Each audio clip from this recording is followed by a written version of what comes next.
Hello and welcome to We Caribbean, a special program in which we discuss and analyze the issues affecting the region, giving a voice to those who are impacted. It's their issues, their concerns, their triumphs on We Caribbean. I'm your host, Doris Polo. Now, 2 weeks ago, we reported on the implications of the U.S. presidential election on the Caribbean region. This week, we're discussing Haiti, which has seen protests for several months over challenges associated with hyperinflation, fuel shortages, and a fragile democracy. On November 18th, opposition protesters burned tires during a demonstration calling for the departure of President Jovenel Moïse as they marched through the streets of Port-au-Prince. At least one person was shot dead, 3 were injured, and 5 others were arrested during the protests. Now, in January, President Jovenel Moïse tweeted that the mandates of the lower house deputies and most senators formally expired because no successors were elected last October after the troubled country failed to hold elections. Moïse, who is ruling by decree, blamed Parliament for failing to approve the electoral law required to hold last year's poll, while his opponents accused him of trying to take advantage of the law. Haiti has had 15 presidents in the past 33 years. Il est temps que le monde reconnaisse le droit à l'existence de cette nation et lui accorde. So one might ask what the United States has to do with Haiti, and joining us to discuss this and more is Pierre Richard Midy, my friend and journalist, joining us from South America. Pierre, thank you so much for joining us. Thank you very much, Doris, for inviting me to discuss with you. It's a big pleasure, and I will be happy to answer all your questions. My first question to you: what role has the United States played in the political instability of Haiti? It's a fact. Firstly, I need to tell you that the Haitian people have followed the American presidential election, the latest one, with a great interest for 2 reasons. But the most important one, the first is because they was afraid that Donald Trump be re-elected, since his administration, the U.S. administration, the actual U.S. administrations, clearly supports what's happening in Haiti regarding the Jovenel Moïse power. Every single action, it's not something they trying to hide. The PHTK administration who govern the country of Haiti, actually, I need to let you know that this administration have betrayed the Haitian people and the Venezuelan people. I told you that already, just to please the American, the actual American administrations. But it's obvious, as I told you, that the current U.S. administration has a very big responsibility of the chaotic and unstable situation in my country for at least the last 2 years.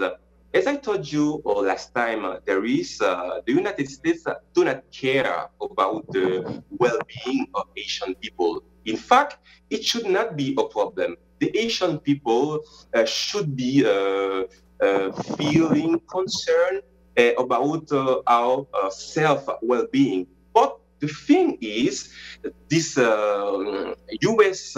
administration, particularly,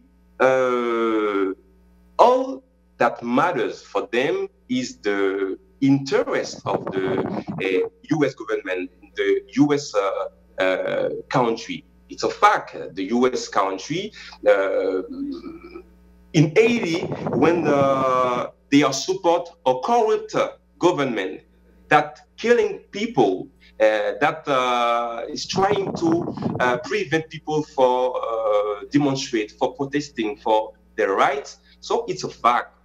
It's a fact. They are not responsible of every Asian problem.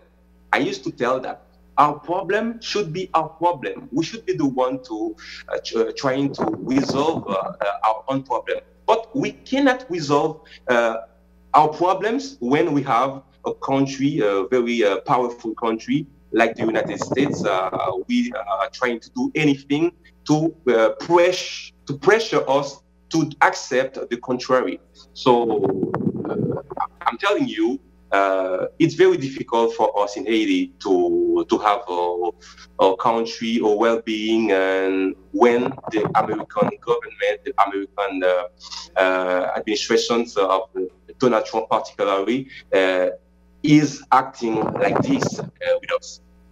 Last month, U.S. Secretary of State Mike Pompeo, he would have called on the government to hold legislative elections soon. Let's take a listen. I'll reiterate what I've said once before. Haiti's legislative elections are now overdue. We continue to call for elections as soon as technically feasible. We understand that the OAS Secretariat has called for those elections to be held by the end of January. Now, Pierre, in September, President Jovenel Moise announced the formation of a new Provisional Electoral Council, which is charged with organizing elections, and this has not placated nationals. Tell us about the response to the formation of this council by Haitians. How can you speak about election in the so much chaotic situation, security? There's something really bad happening in Haiti, actually. It's about the kidnapping cases that are increasing with a worrying speed. There is only last week more than 40 people, more than 14 cases of kidnapping were reported only in Port-au-Prince.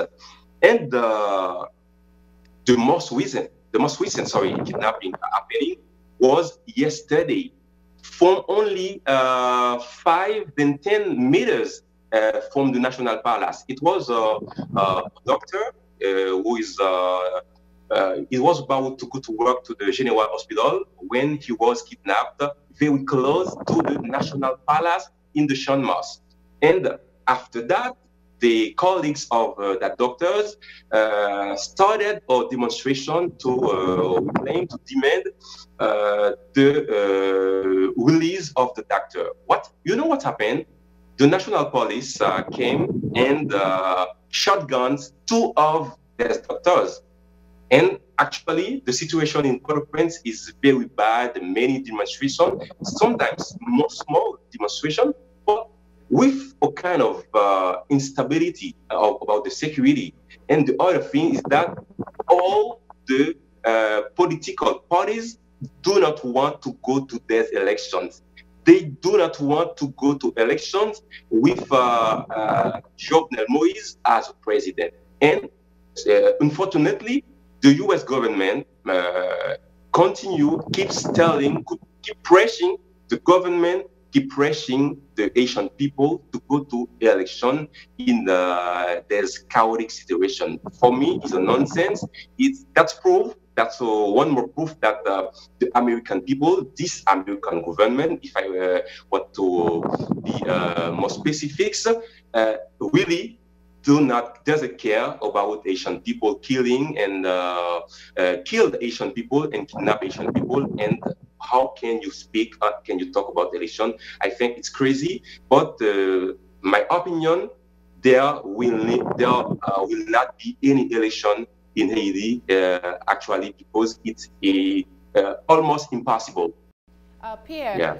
But do you think that a Joe Biden administration, we know he is the president-elect in the United States, would that make any difference for people living in Haiti, a new government in Washington, a new president in the White House? Will there be any difference, do you think? According to me, I still believe that if Democrat government, Republican administration, not are exactly the same, but they are the most important. All that matters for them is the American interest. That's a fact. I don't think that's going to change. But sometimes they are not processed exactly the same way. And I think Joe Biden administration can probably find a way to change the situation, not for long term, but for short term. I mean by that, the Joe Biden administration for sure will pressure, maybe will pressure the Jovenel Moïse administration to stop what's happening on the street actually by preventing people to demonstrate, gang members operating with quietly everywhere in Port-au-Prince. And with this kind of actions, anyway, many Asian people believe that Joe Biden will have another angle of action about what's happening in Haiti, because Trump was a very good supporters of that administration, and the fact that Joe Biden administration and Trump administration are not really agreed about many things, and for that the Jovenel Moïse government maybe have to for the next month becoming, and have to they are going to press administration of Jovenel Moïse to make concrete actions to change the situation. It's interesting that you made that point, because in 1991, when there was the ousting of the then Haitian President Jean-Bertrand Aristide, I hope I pronounced his name properly, 3 years later, the United States led a team of persons to sort of reinstate him into Haiti. And that is when the United Nations allowed troops to come into the country. And then we had the cholera outbreak as well. But just to speak now, we spoke before about the cholera outbreak. Well, I just mentioned the cholera outbreak. Now we have COVID-19. Haiti has over 9,000 cases, as well as more than 200 deaths. How is the nation coping with this epidemic? In fact, the situation, when we speak about the situation of Haitian people for many years, I mean, from the day after Jean-Claude Duvalier left the country, that was the end of the long time oppression against Haitian people. We always have hope that when we are in democracy, when we should count of friendly countries like France, Spain, Brazil, USA, Canada, and every time instability goes and comes back. And you told me that about the cholera, and nothing's happened. Okay, the United States, the UN, with the cholera, they leave the country and now they come back, but nothing has really changed. And actually, the COVID-19 situation, okay, every nation, every country, what matters for them is to take care of sometimes in a situation like that of their own problems. And but my message is that I'm very I repeat and keeping repeating the same thing. This is the kind of message I used to tell to my people in Haiti. We need to work together. Okay, we are not sharing the same opinion. We're not sharing the same political position, but we need to work together for the benefit of our country. And actually, the situation regarding COVID-19, the situation regarding about the political situation is, I think, sometimes I said yes. I have the reason to tell you that, because you can easily take a look and ask yourself what's happening, what we're gonna do, if we should count or lean on anyone else. We have some good friends in Asia, in international community, and I used to tell that Venezuela is the kind of country, Cuba, some kind of country, when they want to help you, they bring you some kind of help that you really can helpful to you. But the fact is, Asian government used to take this kind of help for themselves, for their family and friends, and after that, the population is they lived without anything. We'll actually touch on that a little bit more as we continue our interview, but we will be going to a very short break. Pierre Richard Midy joining us. He's not currently in Haiti because there have been threats against his life. And so he's joining us from a country in South America, and we will continue our discussion. Stay with us.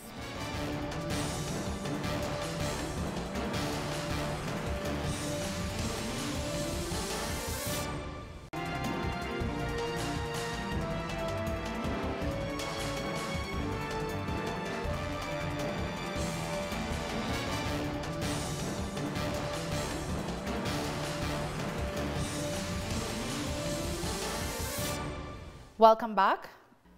Pierre, I want to talk to you about trade between Haiti and the Dominican Republic. Recently, there was an issue because of the imposition of, I think it was an $800 US dollar tax to inspect goods coming into the country from the Dominican Republic. Will Haitians face retaliatory measures from the Dominican Republic because those two countries are joined? Of course, yes. The relation between Haiti and the Dominican Republic has always been very difficult, sometimes more, much more, sometimes kind of less. But listen, Dominican Republic's Dominican government are taking some actions, sometimes that's appearing against Asian people. But I used to tell my people, Dominican Republic, it's not a very rich country. It's not a rich country. It's a poor country, but not poor as Haiti. It's a small country. And as they used to say, they cannot take care of Asian problems. And I agree with them.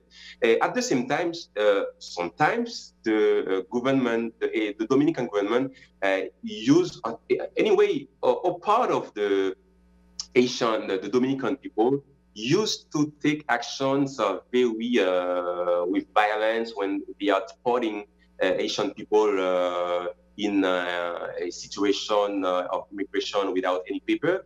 But by increasing some price, I need to tell you, there are so many Asian people living irregularly in the Dominican Republic because they do not have a passport, they do not have a visa to go through the Dominican and Haitian borders. And I think once again, we must take care of our people. We must take action to convince Asian people to stay live in their own country. But when there are so many insecurity in the streets, when there are gang members who are on the way on the neighborhoods, and when the Asian government, all matters for them is to serve the U.S. government interest, it's a fact that Asian people are going to flee the country and to find a better life somewhere else. And Dominican Republic have borders with us, but it's the best options for Asian people to flee Haiti and to go over there. When they go over there without any passports and any kind of documents, it will be difficult for the Dominican government to welcome them. Hey, welcome my Asian people. Welcome to my country. You are free to go to work, to go to school, even if you live in without any documents of travel. So for sure, it's very important for Dominican Republic to see Asian people with some kind of respect, because sometimes they don't show any kind of respect for us as people, as a nation, as a population. But I don't want to say they do not have the choice. But the main responsible of so many Asian people we go through the borders and go over there is the Asian government, is the Asian people, is the political actors that only see their own interest. It's painful. It's breaking my heart when I heard a Dominican people or some people in the Dominican government speak about my people like that. But it's a fact. Sometimes we need to take care of ourselves, and actually it's not what's happening in Haiti. We are trying to go everywhere by their arms because we are afraid, scared of the country, and the country is going very badly. Pierre, unfortunately, we are running out of time, so I have one more question for you. There have been some concerns about intimidation by the current government against people living in Haiti. For example, the Public Works Minister, Josias Nader, he went to the office of the Haitian government's watchdog, and they are investigating the alleged misuse of $2 billion in aid from Venezuela. And he went there under, well, that was under the Petro-Caribe program. He went to the office with officers, lawmen in ski masks and armed with weapons, things like that. Not to mention a well-respected Haitian lawyer was gunned down, as well as two other persons. I know he was the constitutional scholar and head of the Port-au-Prince Bar Association, Montferrer Doval, assassinated on August 28th. And then we had so many incidents like this. I mean, what can you tell us about these sort of acts to stifle specific members of the public who have concerns and have criticized the government? The fact I am one example of this kind of things. I had to flee Haiti because of my reports on the television of teleSUR about this kind of things happening in Haiti. This Haitian government, this Haitian administration is attacking to all the institutions. Firstly, La Cour des Comptes, who are investigating about the Petro-Caribe funds who disappeared without doing anything for the Haitian people. And another case, another example of this intimidation of sometimes treats is the bar, the Mr. It's when they are trying to pressure you, they call you and they tell you, hey, you need to stop speaking about that. You need to stop putting pressure about the government. And if you don't want to, if you continue, you will see what's happening to you. And Maître Montferrer-Doval is one of the clearest examples. He was killed close to the presidential residence because he has an important role to play because the president wants a new constitution, and he was one of the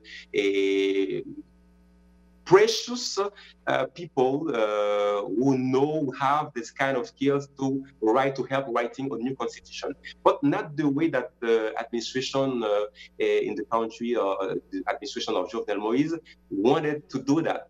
And they do not want people to demonstrate. They do not want people to protest, and they do not want a journalist, media stations against them to speak. Of course, yes, there will be always people who will keep fighting against them, but it's a fact that this administration is intimidating people every day and everywhere. And I told you yesterday, 2 doctors have been shut down because they were protesting and they were demanding for the release of one of them that have been kidnapped. So it's sad, yes, but I think Asian people need to keep fighting, not to ask to the government to leave the country to go, but to pressure them to respect our rights to protest, to demonstrate, and to ask them for better life, because they have this mission. They have it's a must for them to bring us what we need as people. Thank you so much, Pierre Richard Midy, joining us from a country in South America as he seeks to protect himself from assassination attempts. Issues in Haiti will continue to receive attention from us at We Caribbean. And on that note, this is the end of this week's episode. I'm Doris Polo. To keep up with news and more, go to our website, telesurenglish.net, or join us on social media. See you next week.